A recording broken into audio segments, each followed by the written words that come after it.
Are you a captain of industry? A boardroom-dwelling envelope pusher? Got your own office at least?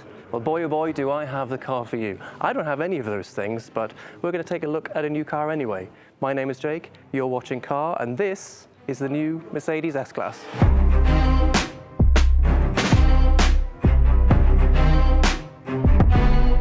Well, all right, I say new. This is actually a heavy facelift of the car that we saw in 2020, but it introduces a new design, a load of new interior technology, and some new materials as well.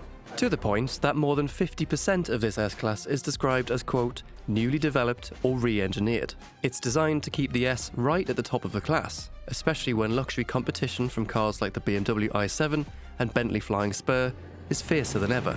Now let's start with that redesigned look. I was actually expecting the new S-Class to get that iconic grille that launched with the GLC, but not here. Still though, they have tweaked a few things. There's lots of little three-pointed stars in the grille. It's 20% larger. There's ambient lighting around the edging, and there's a backlit three-pointed star. In fact, Mercedes has gone slightly mad with that three-pointed star motif. As well as it being on the new grille, you can see it in both the headlights and the rear lights, just like the latest E-Class. New design details like fresh 20-spoke alloys also launch here. Is it all a bit chintzy?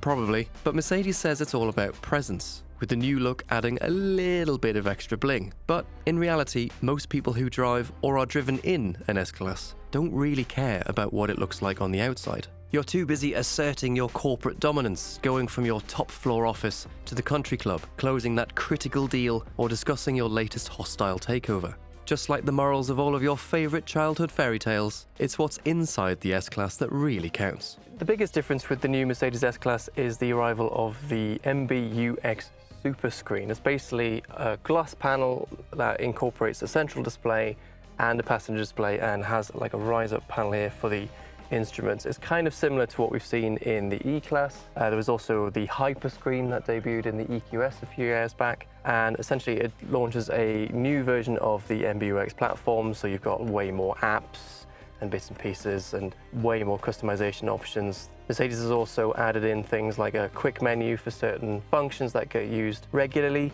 Personally, I'm not a huge fan of these displays because of the fact that it's three different displays in one. It looks a little bit strange, and it basically means that the screen is very liable to a lot of fingerprints, which is going to be a nightmare for your valet to clean.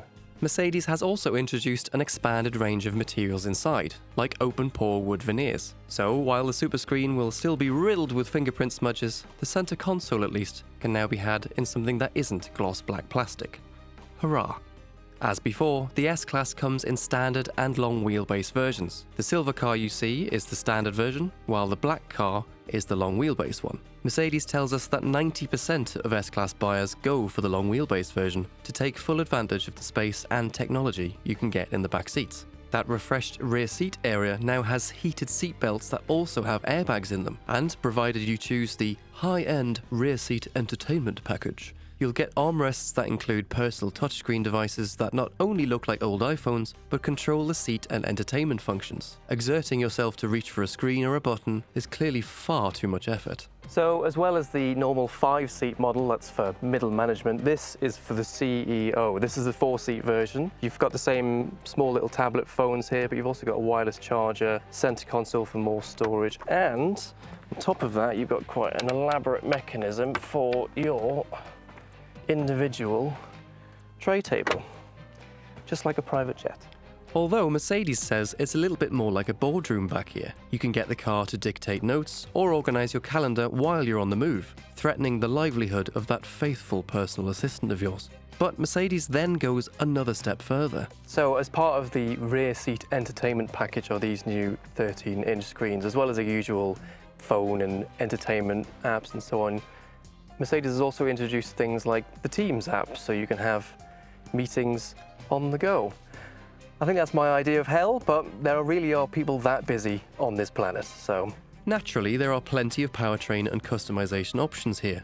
The S-Class has to cater to every taste, and every demand from around the world after all. Every S-Class runs on air suspension with rear-wheel steering, with active body control available as an optional extra. As well as diesels, straight-six petrols and plug-in hybrids, there's a new V8, codenamed M177 Evo. Engine nerds will recognise that designation, as the M177 engine is the twin-turbo V8 that powers almost every modern AMG that still uses one, as well as various Aston Martins. But that Evo marker is important. As well as plenty of other improvements like mild hybrid assistance and upgraded injectors, this engine uses a flat plane crank instead of a cross-plane one. Yes, you heard me right. You can now get a non-performance car, a Mercedes S-Class no less, with an engine configuration normally reserved for high-revving supercars like Ferraris and McLarens. Mercedes says it's been developed because flat plane crank engines improve both responsiveness and reduce emissions, as well as reducing vibrations, perfect for a luxury limo. It'll also be the basis for the next AMG S63 version, due later in 2026.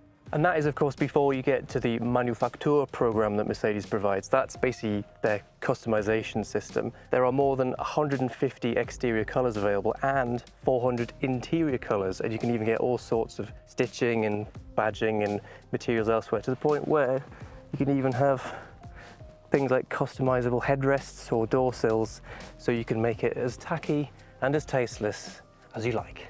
And if you're so important that you happen to run an entire country, you can always choose the S680 Guard model, an armoured version that's the only V12 S-Class left. Either way, Mercedes is pretty convinced that whether you're an A-lister, a corporate colossus, or a world leader, the S-Class still has you covered.